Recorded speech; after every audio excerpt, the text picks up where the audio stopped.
Hi everyone, welcome to today's video. So on this video, I'm going to share some critical updates regarding the Silicon Valley Bank crisis. And second key point, I'm going to quickly discuss as to why did the Indian stock market fell today and what does the future prospects look like. So the first critical update that you need to be aware of is that Silicon Valley Bank has been acquired at a price of £1 by HSBC. So HSBC is one of the world's foremost banks with a fairly strong balance sheet. Now, since HSBC has acquired Silicon Valley Bank, it means that the end depositors, mostly startups in Silicon Valley Bank's case, they are going to get paid sooner rather than later.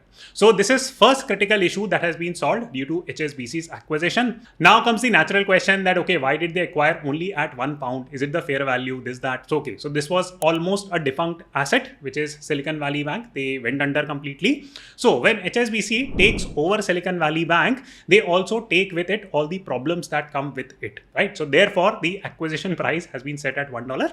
So this is a very quick point that you need to understand. Now, the second critical point is that does this mean that the entire crisis is over? So not really. You need to understand the finer points. So let me quickly take you through them. So if we work through the fundamentals, then two critical parties have been impacted due to Silicon Valley Bank crisis. So the first critical party were the depositors. These were mostly startups. The primary customer base of Silicon Valley Bank are the startup organizations. And again, I had released a video yesterday. I will link it in the description and comment box.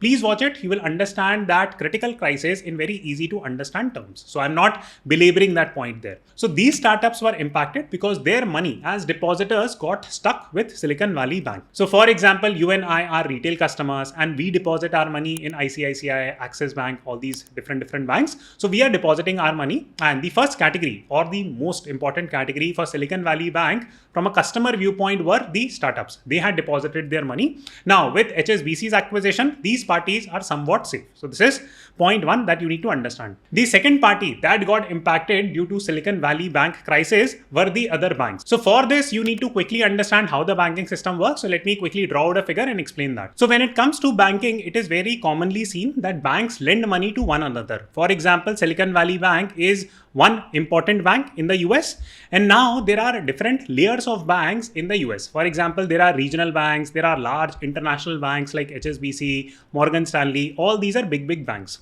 Now what happens is that Bank 5, Bank 6 might be interloaning some funds to each other. Similarly, they might be interloaning money to Silicon Valley Bank. Silicon Valley Bank might be interloaning a lot of amount to other regional banks. So that is how the entire banking system works, not only in the US, but also in India. Now, what is the implication of Silicon Valley Bank crisis? So the implications are fairly simple. And what ends up happening here is that, for example, Silicon Valley Bank went under. And you need to understand the question as to why did it go under? Well, the reason there was very simple. So it had a liquidity problem. Now, what is the meaning of liquidity problem? So here you need to understand two terms. One is liquidity problem and second is asset quality problem. So liquidity problem means that, for example, real estate, right? So let's say that you have a house. The cost of that house or the current market value of that house is 1 crore rupee. Now you need to undertake some medical expenses and your total bill is 20 lakh rupees. Now, if you go in the market and try to liquidate this 1 crore rupee house fairly quickly, you might not end up recovering the entire market value. You might only end up getting, let's say, 80 lakh rupees because you are doing a quick fire sale. So these are called as distressed sales. So this represents a type of a liquidity problem, not an asset problem per se. Because if you think about it, here, what was the asset? The asset was the house. And its fair value was at 1 crore rupee. It is because of your circumstances, because you did not maintain your money in other bank accounts and you did not maintain liquid savings. Therefore, you had to liquidate that entire house at 80 lakh rupees. So similar problem happened with Silicon Valley Bank, that they had a liquidity problem, not an asset quality problem. Because one of the key triggers of the Silicon Valley Bank crisis were mortgage-backed securities. These were 30-year mortgage-backed securities. Again, I would urge you to watch my video from yesterday to get a better understanding. But these mortgage-backed securities are blue chip securities. So it's not as if that they had asset quality problem. So I hope this point is clear.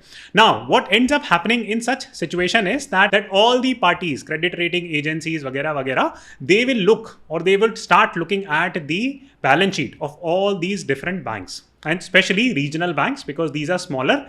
Their customer diversification is very low to begin with. They have more liquidity oriented concerns also. And as a result of this, today, a bunch of regional small banks in the US, they fell quite aggressively in the stock market. So does this mean that small regional banks are also going to suffer similar fate, similar to Silicon Valley Bank? The short answer is no, but this definitely impacts their operations. How exactly? Because think about it this way, that in India, we have small finance bank like Ujjivan Small Finance Bank, Equitas Small Finance Bank. Who do they lend money to? They lend money mostly to small businesses. Same thing happens in the US, that these small regional banks lend a lot of money to small businesses. Now, these small banks are going to become slightly more conservative. They'll think, yeah, you know what, कुछ problem हो सकती है आगे चल के, so I'm not going to lend out like too much money right now. So the credit flow will become slower because all these banks for the next 1 or 2 quarters are going to sit a lot of cash. Now this is one of the prime problems that is happening in the market right now, that the lending or the credit flow in the economy is going to slow down further due to this Silicon Valley Bank crisis, and this is a real concern. So I hope this first critical principle is clear to everyone. Now let me just quickly speak about point number 2. So as a result of slower credit growth, what ends up happening is that people would start believing, or at least the investment community will start believing, that you know what, kuch gadbad chal rahi hai economy mein, so let us just wait and watch. And there is a lot of mistrust on banking, especially when these type of crises blow up. Now fun is being made of Silicon Valley Bank and Forbes especially. Now here is a snippet, and Forbes recently declared, literally like 5-6 days back, that Silicon Valley Bank is one of the best banks in America and it has made the Forbes list. So these type of media coverages becomes like a laughing joke. And now people or the investment community will think, yeah, Forbes ne inko number 1 rating de rakhi thi, yeah, top banking rating they had given. And 5 days later, this is the situation. So why should we trust the banking sector? So there is a little bit of mistrust that is going. Now something similar had happened in 2015-2016 time in India, that was a highly localized problem that Indian banks were facing. Vijay Mallya, Nirav Modi took money, ran away. So India mein yahi hota hai. So everyone started believing that type of story. So right now, the public perception is against the American banks, so to say, especially the small regional banks. That is going to impact the credit flow, especially to small businesses, and that slows down the American economy, because the dependence of American economy on small and mid-sized businesses is very, very large. So if these small businesses and mid-sized businesses are not getting adequate loans from regional banks, that slows down not only the American economy, but also the world economy at large. So this is the second critical point that you need to remember. Now comes the third and final point, that okay, India pe kyun farak pad raha hai and why is the Indian market falling? Because this looks like a local American problem. Well, for that you need to go back to the genesis of the entire crisis, which has to do with very high interest rate.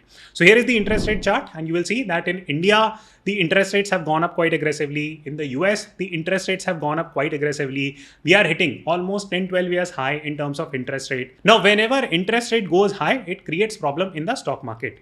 But a more concerning situation right now is that literally a week back, the Fed had announced that, you know what, this inflation problem is not getting tamed to the extent that we would like. So we will raise the interest rate even more aggressively in the next meeting. But now what has happened is that due to this banking collapse, so to say, or banking trouble, so to say, the Fed looks like that they are going to derail their plan, that we are not going to increase the interest rate quite aggressively. Now you'll say that, okay, this is good news for the market, then why is market acting negatively? Well, because everyone understands right now कि interest rate बढ़ाना or increasing the interest rate is actually good for the economy in the mid to long term. This needs to be tamed. Inflation is really, really high. Inflation de facto on real terms is high. Please don't look at the official number of inflation. You tell me whether gas prices have come down, to what extent they have been risen, petrol prices, onion prices, whatever your vegetable bill was, it has increased quite aggressively in de facto terms.